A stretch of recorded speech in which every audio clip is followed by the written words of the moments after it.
अब चूंकि केदारनाथ क्षेत्र में हैं तो बातें तो हमारी बहुत हुई हैं, लेकिन चुनावी क्षेत्र में लगातार गर्मी बढ़ती जा रही है। गणेश गोदियाल हमारे साथ हैं जो लगातार गर्मी पैदा भी कर रहे हैं। बहुत बहुत स्वागत है आपका।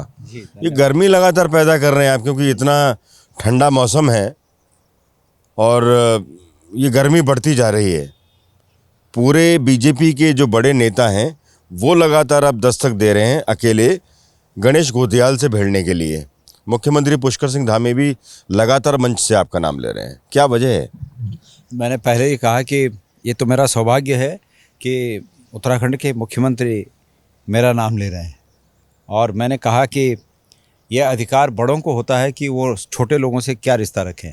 तो उन्होंने कहा कि मैं उनका मित्र हूँ, तो ये तो मेरा सौभाग्य है। और जहाँ तक राजनीतिक गर्मी की बात है, तो चुनाव है तो राजनीतिक गर्मी तो बढ़ेगी।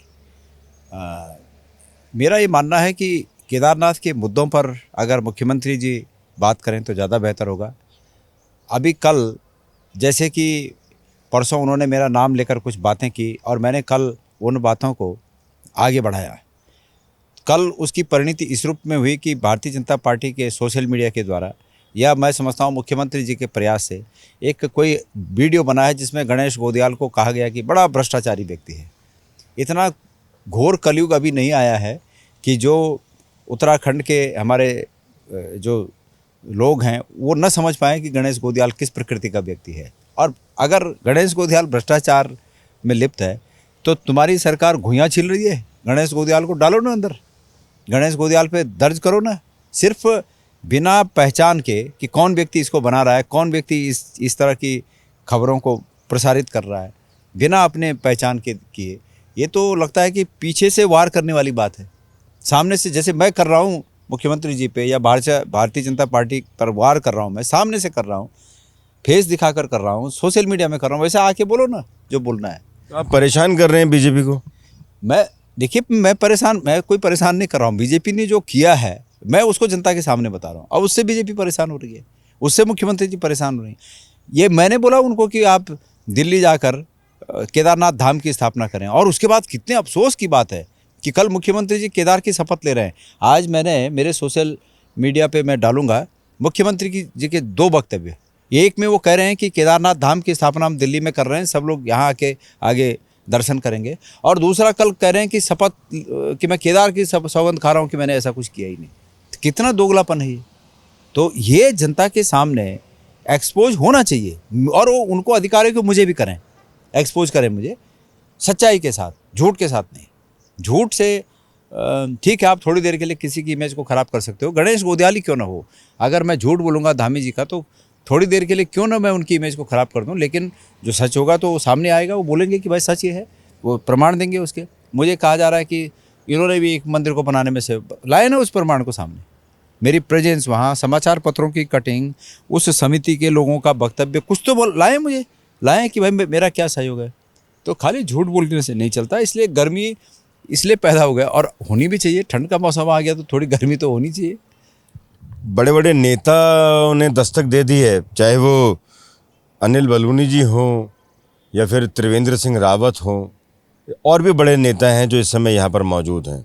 या आपके साथ कौन मौजूद है या अकेले काफ़ी हैं? नहीं, ऐसा नहीं है। हमारे साथ देखिए, भारतीय जनता पार्टी के जो भी नेता यहाँ पर प्रचार के लिए आए हैं, ये उनका राजनीतिक कर्तव्य है कि उन्हें अपनी पार्टी के प्रचार में आना चाहिए। और जहाँ तक आपने कांग्रेस की बात कही, सब लोग, हरीश रावत जी इतने दिन तक यहाँ थे, आज से फिर आ रहे हैं। उसके बाद करण मेहरा जी यहाँ थे, फिर आज से आ रहे हैं। प्रीतम सिंह जी यहीं हैं, यशपाल आर्य जी यहीं हैं, सभी लोग यहाँ हैं। मतलब ऐसा सुरेंद्र शर्मा जी हमारे जो सह प्रभारी हैं, वो स्पेशली इस काम के लिए यहीं हैं। तो इसलिए ऐसा नहीं कहा जा सकता कि बीजेपी वाले आगे, कांग्रेस वाले पहले से ही यहाँ हैं। अच्छा, एक सवाल मैं सभी से पूछ रहा हूँ, चाहे वो कांग्रेस के लोग हों या बीजेपी के लोग हों, चाहे वो बीजेपी से ऐश्वर्या रावत हों, कुलदीप रावत हों या और बड़े नेता हों, 2014 में नरेंद्र मोदी ने जब से सत्ता संभाली तब से पूरे देश में जो भी चुनाव हुआ वो मोदी वर्सेस अदर्स हुआ या मोदी वर्सेस कांग्रेस हुआ। ये पहला चुनाव है केदार वर्सेस पुष्कर सिंह धामी को लेकर।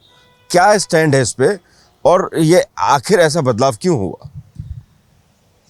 मुख्यमंत्री रहते हुए धामी जी को ये तो अपेक्षा किसी को नहीं थी कि केदारनाथ में उपचुनाव होगा, और जिस प्रकार उन्होंने रौंद कर मुख्यमंत्री का पद चलाया और उसका प्रतिकूल प्रभाव केदारनाथ के लोगों पर पड़ा, यात्रा को खास करके, यात्रा को दृष्टिगत रखते हुए मैं इस बात को कह रहा हूँ, उसका प्रतिकूल जितना प्रभाव केदारनाथ के लोगों पर पड़ा और यमुनोत्री, गंगोत्री, बद्रीनाथ के लोगों पर पड़ा, उतना उत्तराखंड में कहीं और नहीं पड़ा। तो लोगों को इस बात से ये है कि ये चुनाव बीजेपी कांग्रेस का नहीं है, ये चुनाव केदारनाथ वर्सेस धामी है।